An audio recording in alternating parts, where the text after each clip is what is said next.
Image copyright Getty Images Image caption Jacob Zuma became South Africa's president 3 years after he was acquitted of rape. A leading contender to replace President Jacob Zuma as head of South Africa's governing ANC has said he believes the woman who accused Mr. Zuma of rape over a decade ago was telling the truth. Mr. Zuma's deputy, Cyril Ramaphosa, told a local radio station, "Yes, I would believe her." In 2006, Mr. Zuma was found not guilty of raping Fezekile Kuzwayo, the daughter of an old family friend. He said she had agreed to have. Mr. Ramaphosa is competing against Mr. Zuma's ex-wife, Nkosazana Dlamini Zuma, to become the leader of the ANC in a contest starting next Saturday. The winner of the party race will be well placed to become the country's new president in 2019. Analysis Labo de Seco, Johannesburg. There has been mixed reaction to Mr. Ramaphosa's comments about Ms. Kuzwayo's rape allegation. Some have praised him for being more unequivocal in his response than rival candidate for ANC presidency Lindiwe Sisulu. When she was asked the same question, she responded, "I believe she believes she was raped." But many on social media have asked why Mr. Ramaphosa did not publicly support Ms. Kuzwayo when she was alive. There has been renewed public interest in the rape trial, following the release of a book detailing Ms. Kuzwayo's account of events.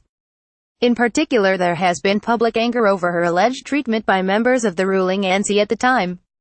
In the radio interview, Mr. Ramaphosa praised Ms. Kuzwayo's courage for taking the case to court, saying, "You know how difficult and painful it is for a woman to garner up the courage and say, 'Yes, I was raped.' It must be one of the most difficult decisions she had to make."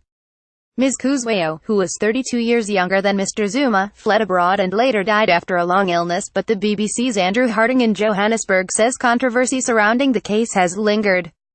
Ms. Kuzwayo was HIV positive, and Mr. Zuma's statement during the trial, that he showered after unprotected with the woman to guard against possible infection, provoked ridicule.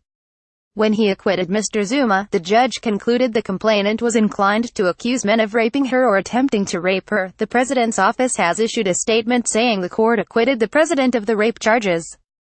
The presidency affirms the rule of law, the independence of the judiciary, and the primacy of the courts as the final arbiters in disputes in society.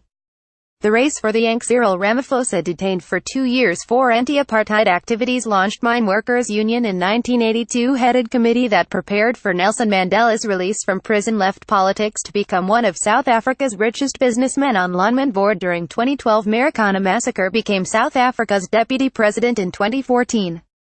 Nkosazana Dlamini Zuma, a leading anti-apartheid activist, fled South Africa to complete medical training in UK, met Jacob Zuma while working as a doctor in Swaziland, divorcing him after 16 years of marriage in 1998, declined offer to take place of her ex-husband as deputy president in 2005 after he was sacked chair of the African Union Commission from 2012 to 2016.